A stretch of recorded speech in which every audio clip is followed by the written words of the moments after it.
Саламатсыздар ма балалар? Бүгінгі сабақтың тақырыбы осы шақ.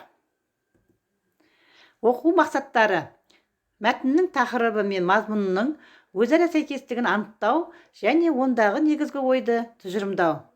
Етістікті тиісті шақта, өткен шақ, келер шақ, осы шақ қолдану. Етістіктің шақтары: осы шақ ережесімен танысамыз. Осы шақ етістіктер іс-әрекеттің, қимылдың қазір болып жатқанын білдіреді. Мысалы, көріп отыр, өсіп тұр. Осы шақ етістіктердің сұрақтары: не істеп отырмын? Жатырмын, тұрмын, жүрмін. Не істеп отырсың? Жатырсың, тұрсың, жүрсің. Не істеп отыр? Жатыр, тұр, жүр. Енді балалар, бейнероликке назар аударып, мұқият тыңдаймыз.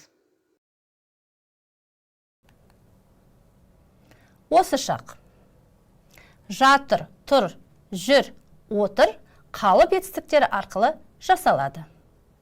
Осы шақтағы етістік сөйлеп тұрған уақытта болып жатқан немесе үнемі болатын іс-қимылды білдіреді. Мысал үшін, мен хат жазып отырмын. Екінші мәтінге назар аударыңыздар. Алмас нағашы атасы мен әжесіне хат жазды. Сәлеметсіздер ме, ата, апа? Қалдарыңыз қалай?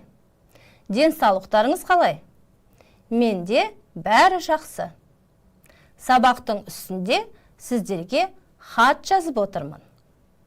Спорт секциясына барып жүрмін. Әкем мен анам жұмыс істеп жүр. Мен сіздерді қатты сағындым. Күзгі демалыста ауылға келемін. Сау болыңыздар. Осы шақта тұрған етістіктерді табыңыз. Осы шақтағы етістіктер жатыр, тұр, отыр, жүр қалып етістіктер арқылы жүзеге асады. Олар: жазып отырмын, барып жүрмін, істеп жүр. Балалар, бейнероликті тыңдағандарыңызға рахмет. Енді біз оқулықпен жұмыс жасаймыз. 7-ші жаттығу. Өлеңді мәнелеп оқып беремін, содан кейін тапсырмаларды орындаймыз. Табамын жерден керегін, аспанда зулап келемін. Аспан мен жерді жалғаған, шарықта көкте өлеңім. Биіктен туды көремін, өрелі менің өз елім. Еңсесі биік ақ орда, еңкейіп кіріп келемін. Шаңырақ мынау шалқыған, ұрпағым жүрер айтып ән.